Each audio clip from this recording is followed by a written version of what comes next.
Sinclair Lewis, Speed. Published in 1919. At 2 in the morning, on Main Street of a Nebraska prairie town that ought to have been asleep since 10, a crowd was packed under a lone arc light, chattering, laughing, and every moment peering down the dim street to westward. Out in the road were 2 new automobile tires, and cans of gasoline, oil, water. The hose of a pressure air pump stretched across the cement sidewalk, and beside it was an air gauge in a new chamois case. Across the street a restaurant was glaring with unshaded electric lights, and a fluffy-haired, pert-nosed girl alternately ran to the window and returned to look after the food she was keeping warm. The president of the local motor club, who was also owner of the chief garage, kept stuttering to a young man in brown union overalls, "Now be all ready for land's sake, be ready. Remember, gotta change those casings in 3 minutes." They were awaiting a romantic event, the smashing of the cross-continent road record by a Mallard car driven by J.T. Buffum. Everyone there had seen pictures of Buffum in the sporting and automobile pages of the Lincoln and Kansas City papers. Everyone knew that face, square, impassive, heavy-cheeked, kindly, with the unsmoked cigar between firm teeth, and the almost boyish bang over a fine forehead. 2 days ago he had been in San Francisco, between the smeared gold of chink dens and the tumult of the Pacific. 2 days from now he would be in distant New York. Miles away on the level prairie road a piercing jab of light grew swiftly into 2 lights, while a distant drum roll turned into the burring roar of a huge unmuffled engine. The devouring thing burst into town, came fulminating down on them, stopped with a clashing jerk. The crowd saw the leather-hooded man at the mighty steering wheel nod to them, grinning, human, companionable, the great Buffum. "Hooray! Hooray!" came the cries, and the silence changed to weaving gossip. Already the garage youngster, with his boss and 3 men from another garage, was yanking off 2 worn casings, filling the gas tank, the oil well, the radiator. Buffum stiffly crawled from the car, stretched his shoulders, his mighty arms and legs, in a leonine yawn. "Jump out, Roy. Eats here," he muttered to the man in the passenger seat. This man the spectators did not heed. He was merely Buffum's mechanic and relay driver, a poor thing who had never in his life driven faster than 90 miles an hour. The garage owner hustled Buffum across to the lunchroom. The moment the car had stormed into town, the pretty waitress, jumping up and down with impatience, had snatched the chicken from the warming oven, poured out the real coffee, proudly added real cream. The lunch and the changing of casings took 3¼ minutes. The clatter of the motor smote the quiet houses and was gone. The town became drab and dull. The crowd yawned and fumbled its way home. Buffum planned to get in 2 hours of sleep after leaving this Nebraska town. Roy Bender, the relay driver, took the wheel. Buffum sat with his relaxed body swaying to the leaping motion, while he drowsily commented in a hoarse, slow shout that pushed through the enveloping roar, "Look out for that hill, Roy. Going to be slippery." "How can you tell?" "I don't know. Maybe I smell it. But watch out, anyway. Good night, little playmate. Wake me up at 4:15. That was all of the conversation for 72 miles. It was dawn when Buffum drove again. He was silent, he was concentrated on keeping the speedometer just 2 miles higher than seemed safe.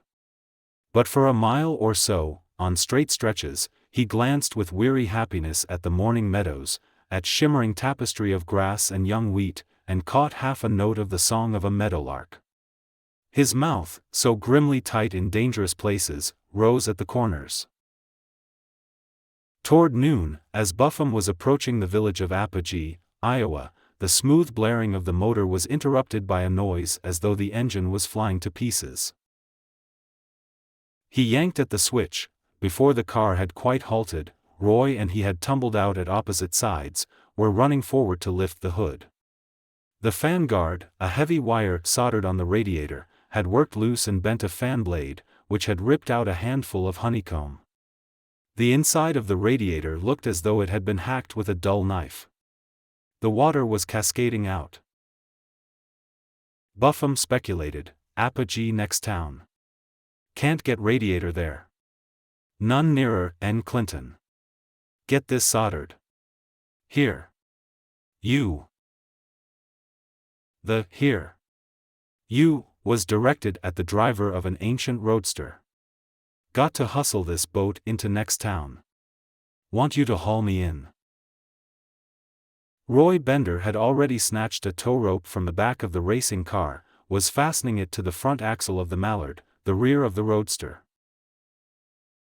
Buffum gave no time for disputes.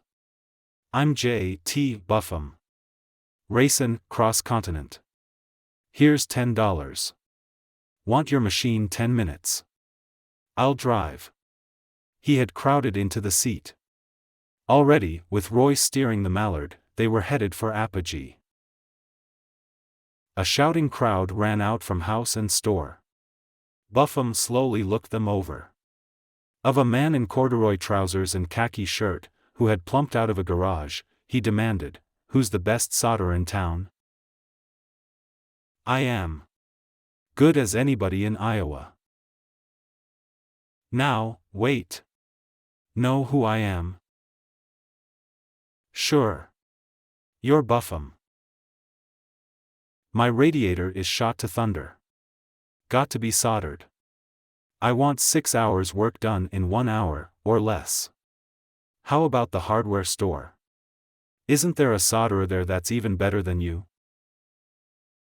"Yes, I guess maybe old Frank Dieters is."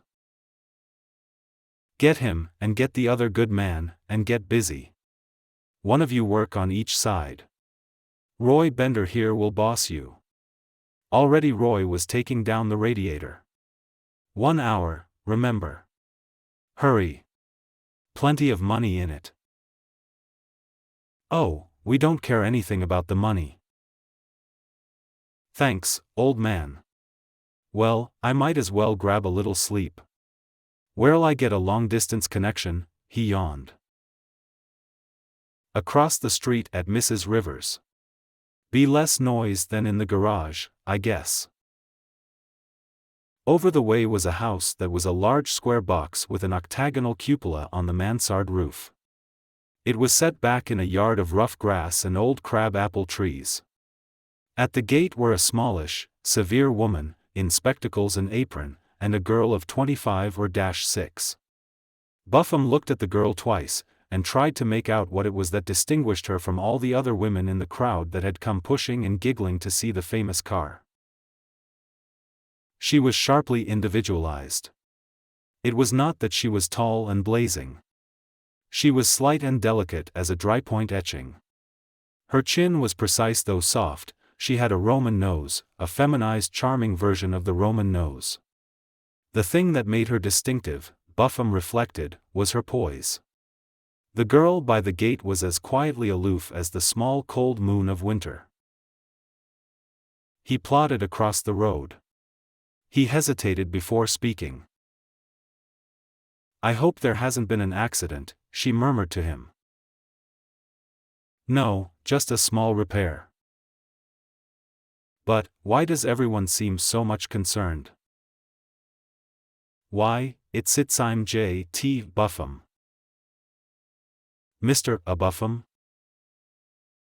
I reckon you never heard of me."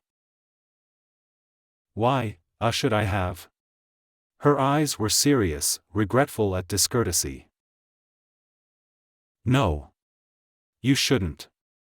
I just mean motor fans usually have. I'm a racer. I'm driving from San Francisco to New York." "Really? It will take you 10 days?" 4 to 5 days. In 2 days you will be in the east? See the ocean? Oh. In her voice was wistfulness. Her eyes saw far-off things. But they came back to Apogee, Iowa, and to the big, dusty man in leather, with a penitent, "I'm ashamed not to have heard of you, but we haven't a car. I hope they will make your repair quickly. May Mother and I give you a glass of milk or something? I'd be glad if you'd let me use your telephone. So noisy at." "Of course. Mother, this is Mr. Buffum, who is driving across the country. Oh, my name is Aurilla Rivers." Buffum awkwardly tried to bow in two directions at once. Then he followed Aurilla Rivers' slender back. He noticed how smooth were her shoulder blades. They were neither jagged nor wadded. It seemed to him that the blue silk of her waist took life from the warm and eager flesh beneath. In her studied serenity she had not lost her youth. As he drew away from the prying crowd and the sound of hasty hammers and wrenches, he was conscious of clinging peace. The brick of the walk was worn to a soft rose, shaded by gently moving branches of lilac bushes. At the end was a wild grape arbor and an ancient bench. The arbor was shadowy, and full of the feeling of long and tranquil years. In this land of new houses and new red barns and blazing miles of wheat, it seemed mysterious with antiquity. And on the doorstep was the bleached vertebra of a whale. Buffum was confused. He traveled so much and so swiftly that he always had to stop to think whether he was east or west, and now yes, this was Iowa. Of course. But that vertebra belonged to New England. And to New England belonged the conch shell and the mahogany table in the wide hall with its strip of rag carpet down which Miss Rivers led him to the telephone, an old-fashioned wall instrument. Buffum noticed that Miss Rivers conscientiously disappeared through the wide door at the end of the hall into a garden of pinks and pansies and sweet william. "Please get me long distance. I'm long distance and short distance and..." "All right. This is Buffum, the transcontinental racer. I want to talk to Detroit, Michigan Mallard Motor Company office of the president." He waited 10 minutes. He sat on the edge of a William and Mary chair, and felt obese, clumsy, extremely dirty. He ventured off his chair disapproving of the thunder of his footsteps and stood at the door of the parlor. The corner by the bow window seemed to be a shrine. Above a genuine antediluvian haircloth sofa were 3 pictures. In the center was a rather good painting of a man who was the very spirit of 1850 in New England Burnsides: grim white forehead, Roman nose, prim triangle of shirt front. On the right was a watercolor of a house, white-doored, narrow-eaved, small-windowed, standing out against gray sand and blue water, with a moored motor dory beyond. On the woodshed L of the pictured house was nailed up the name-board of a ship pennon, a sparrow. On the left of the portrait was a fairly recent enlarged photograph of a man somewhat like the Grant-Her of 1850, so far as Romanness of nose went, but weaker and more pompous, a handsome old buck, with a pretentious broad eyeglass ribbon and hair that must have been silvery over a face that must have been deep-flushed. By the sofa was a marble-topped stand on which were fresh sweet peas.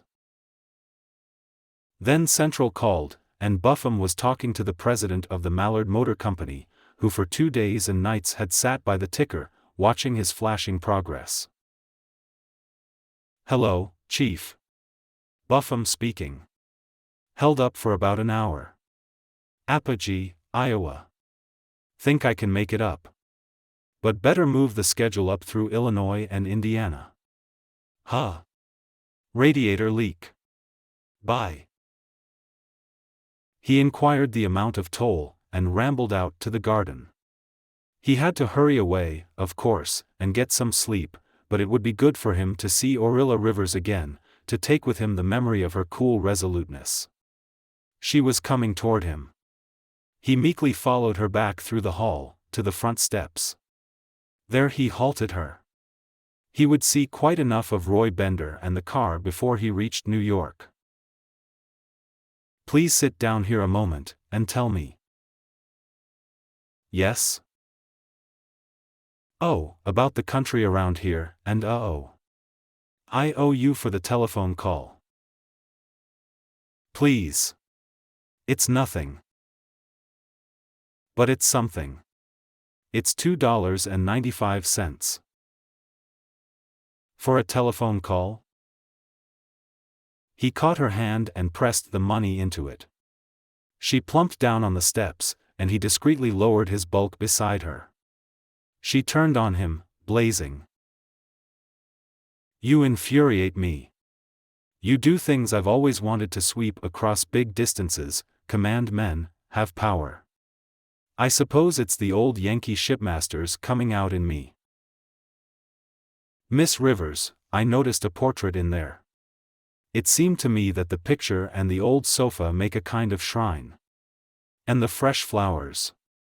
She stared a little before she said. Yes. It's a shrine. But you're the first one that ever guessed. How did you? I don't know. I suppose it's because I went through some California missions a few days ago. Tell me about the people in the pictures. You wouldn't know, someday, perhaps. Someday. Now, you see here, child. Do you realize that in about 40 minutes I'll be kiting out of here at 70 miles an hour? Imagine that I've met you a couple of times in the bank or the post office, and finally after about 6 months I've called here, and told your mother I like pansies. All right. All that is over. Now, who are you, Aurilla Rivers? Who and what and why and how and when? She smiled. She nodded. She told. She was a school teacher now, but before her father had died, well, the enlarged photograph in there was her father, Bradley Rivers, pioneer lawyer of Apogee. He had come out from Cape Cod, as a boy. The side-whiskered man of the central portrait was her grandfather, Captain Zenas Rivers, of West Hartlepool, on the Cape. The house in the picture was the Rivers mansion, birthplace of her father. Have you been on the Cape yourself? Buffum queried. I remember driving through Hartlepool, but I don't recall anything but white houses and a meeting house with a whale of a big steeple.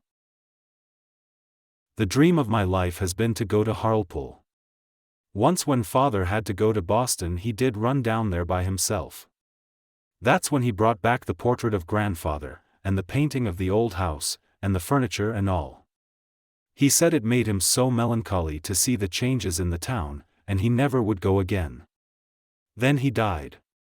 I'm saving up money for a trip back east. I do believe in democracy, but at the same time I feel that families like the Riverses owe it to the world to set an example, and I want to find my own people again. My own people. Maybe you're right. I'm from the soil. Direct. But somehow I can see it in you, same as I do in the portrait of your grandfather. I wish well, never mind. But you are an aristocrat. You do things that other people don't dare to. While you were telephoning, I saw our school principal, and he said you were a Viking and all kinds of. Here. Now. You. Quit. Stop. Wait. A lot of people, especially on newspapers, give me a lot of taffy just because I can drive fast. What I need is someone like you to make me realize what a roughneck I am. She looked at him clear-eyed, and pondered. I'm afraid most of the Apogee boys think I'm rather prim. They would. That's why they're stuck in Apogee. Buffum searched her eyes and speculated, I wonder if we aren't alike in this way, neither of us content to plod. Most people never think of why they're living. They reckon and guess and suppose that maybe someday they'll do better, and then bing, they're dead. But you and I seem I've known you a long time. Will you remember me? Oh, yes. There aren't so many 70-an-hour people in Apogee. From the gate Roy Bender was bellowing, ready in 2 minutes, boss. Buffum was on his feet, drawing on his gauntlets and leather coat. She looked at him gravely, while he urged. Going on. Day from now, the strain will begin to kind of get me. Will you think about me then? Will you wireless me some good thoughts? Yes. Very quietly. He yanked off his big gauntlet. He felt her hand fragile in his. Then he was gone, marching down the walk, climbing into the car, demanding of Roy, "Look over oil and battery and everything?" "You bet. We did everything," said the garage man. "Get a little rest?" "Yes. Had a chance to sit in the shade and loaf." "Saw you talking to Aurilla Rivers." Roy interrupted, all right, boss. Shoot." Buffum heard the garage man out. "Fine girl, Aurilla is. Smart's a whip. She's a real swell. Born and brought up here, too." "Who's this that Miss Rivers is engaged to?" Buffum risked. "Well, I guess probably she'll marry Reverend Dawson. He's a dried-up old stick, but he comes from the East. Some day she'll get tired of school teaching, and he'll grab her. Marry in haste and repent at Reno, like the fellow says." "That's right. Fix up the bill, Roy. Goodbye." Buffum was off. 5 minutes later he was 6¾ miles away. In his mind was but one thought to make up the lost time, in his eyes was no vision save speedometer and the road that rushed toward him. A little after dark he rumbled at Roy, "Here. Take her. Going to get some sleep." He did sleep, for an hour, then struggling into full wakefulness he dug his knuckles into his eyes like a sleepy boy, glanced at the speedometer, laid a hand on the steering wheel and snapped at Roy, "All right. Move over." At dawn nothing existed in the world save the compulsion to keep her at top speed. The earth was shut off from him by a wall of roar and speed. He did not rouse to human feeling even when he boomed into Columbus Circle, the breaker of the record. He went instantly to bed, slept 26¼ hours, then attended a dinner given to himself, and made a speech that was unusually incoherent, because all through he remembered that he was due in San Francisco in 8 days. He was to sail for Japan, and a road race round the shore of Hondo. Before he returned, Aurilla Rivers would undoubtedly have married the Reverend Mr. Dawson, have gone to Cape Cod on her wedding trip. She would think only with disgust of large men with grease on their faces. He could take 1 day for the trip up and back. He could get to Cape Cod more quickly by motor than by train. He was going to have 1 more hour with Aurilla, on his way to San Francisco. He would be more interesting to her if he could gossip of her ancestral background. He could take pictures of the place to her, and perhaps an old chair from the mansion. As he drove down Front Street, in West Hartlepool, he saw the house quite as it had appeared in Aurilla's picture with the nameboard of a wrecked ship over the woodshed, the Pen and a Sparrow. Down the road was a one-room shop with the sign Gaius Burse, General Merchandise. Clam forks, windmills, and souvenirs. Out on the porch poked a smallish man. Buffum ambled toward him and saw that the man was very old. "Good morning. This Captain Burse?" inquired Buffum. "I be. Say, Captain, can you tell me who's living in the Rivers mansion now?" "The which mansion?" "Rivers. The house across there." "Huh. That's the Kendrick house."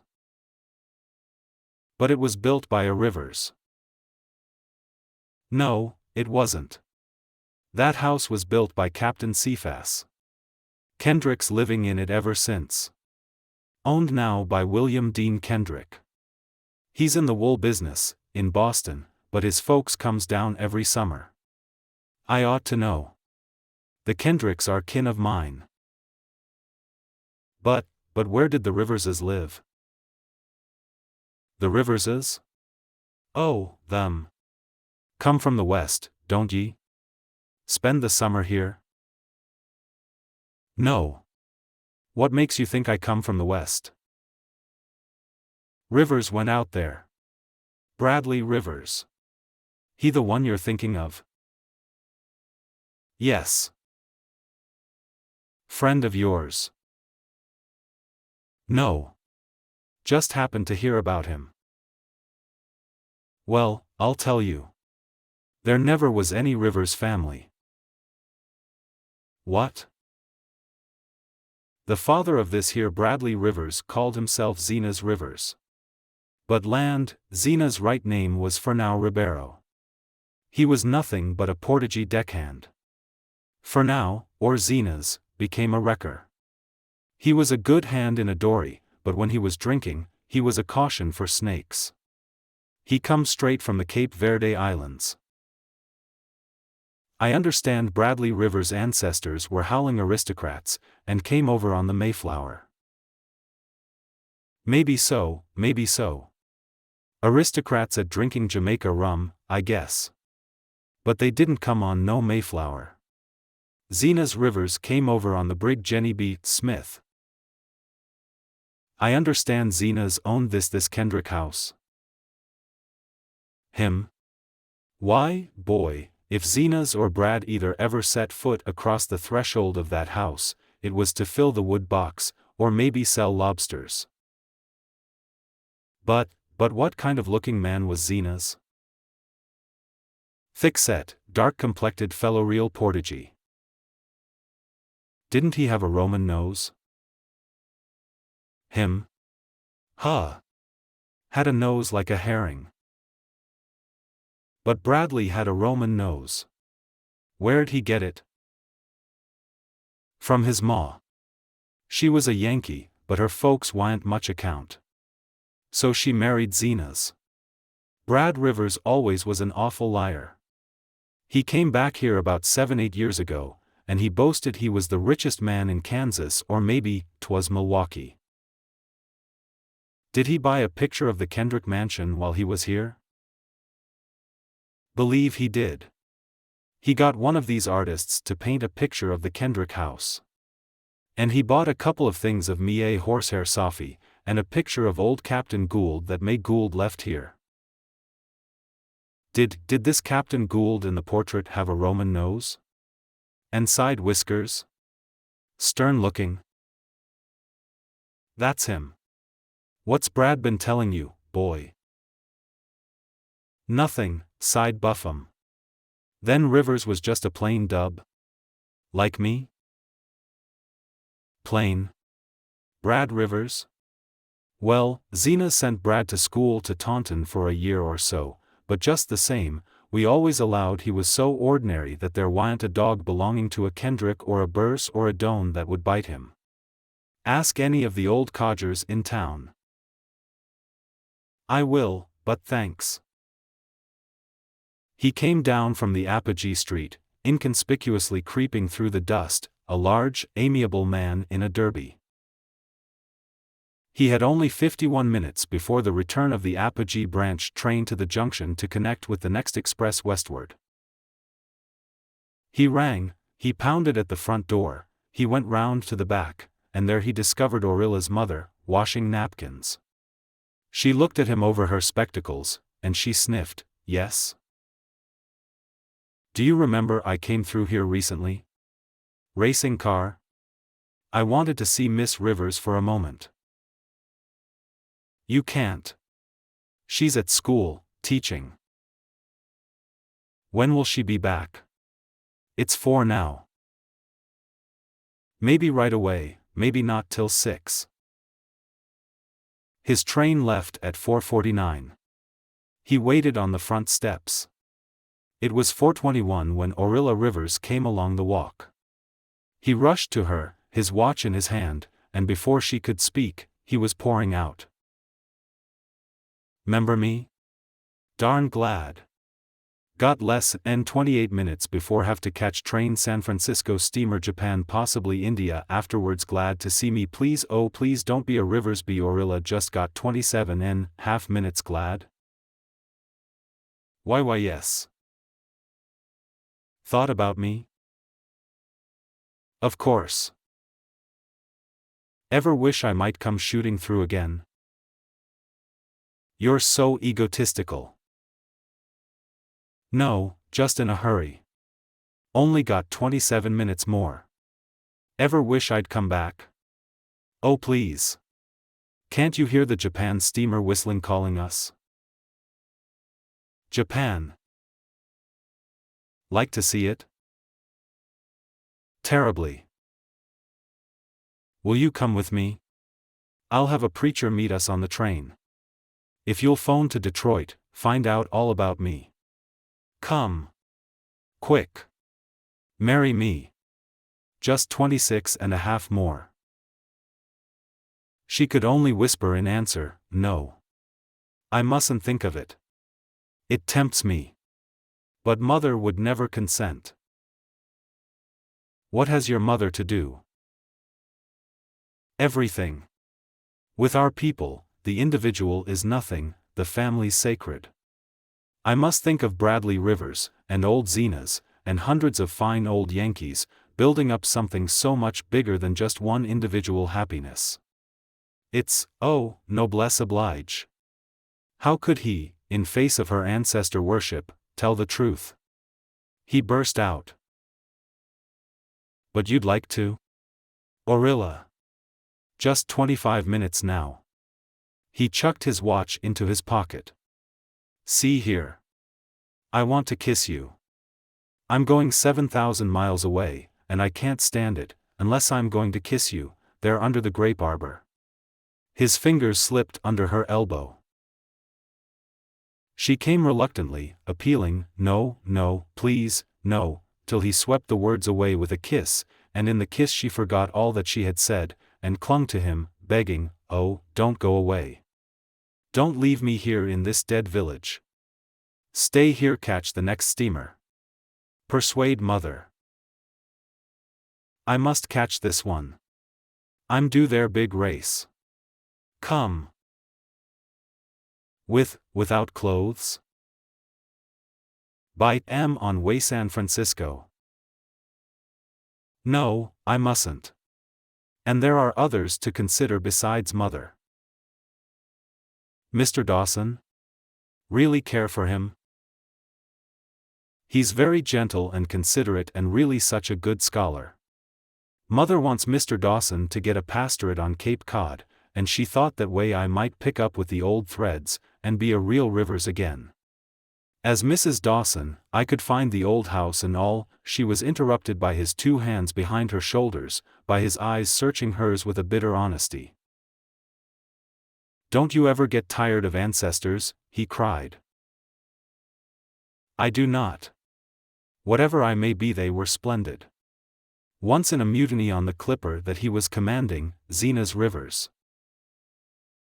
Dear, there wasn't any Zenas Rivers.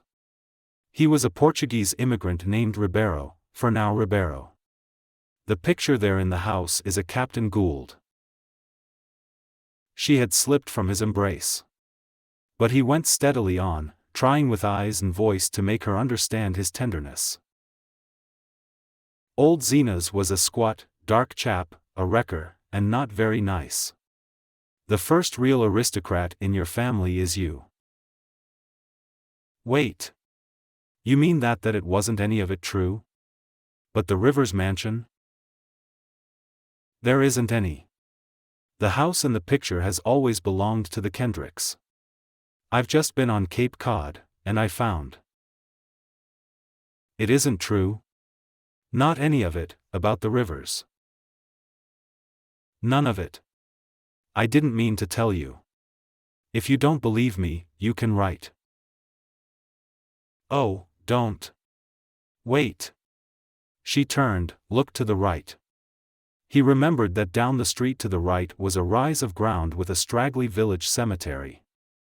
She murmured. Poor Dad. I loved him, oh, so much, but I know Dad told fibs. But never to harm people. Just because he wanted us to be proud of him. Mister, what is your name? Buffum. Come. He followed her swift steps into the house, into the room of the shrined portraits. She looked from Zena's Rivers to the sketch of the Rivers mansion. She patted the glass over her father's photograph. She blew the dust from her fingers. She sighed, "It smells musty in here, so musty." She ran to the mahogany chest of drawers and took out a sheet of parchment. On it, he saw, was a coat of arms. She picked up a pencil, turned over the parchment, and drew a flying motor car. She turned and thrust the sketch at him, crying, "There's the coat of arms of the family to come, the crest of a new aristocracy that knows how to work." With a solemnity that wasn't solemn at all, he intoned, "Miss Rivers, would you mind marrying me, somewhere between here and California?" "Yes," he kissed her. "If you can make," she kissed him, "Mother understand. She has friends and a little money. She can get along without me. But she believes the aristocracy fable. May I lie to her? Why, once might be desirable. I'll tell her my mother was a Kendrick of Hartlepool, and I'll be terribly top-lofty, but in a hurry, especially the hurry. Just got 13 minutes now." From the hall sounded Mrs. Rivers' petulant voice, orally. "Yes, yes, Mother. If you and that man are going to catch the train, you better be starting." "Why?" Aurilla gasped, then, to Buffum, "I'll run right up and pack my bag." "It's all tended to, orally. Minute I saw that drat man coming again, I knew he'd be in a hurry. But I do think you might let me know my son-in-law's name before you go. You only got 11 minutes. You better hurry, hurry, hurry."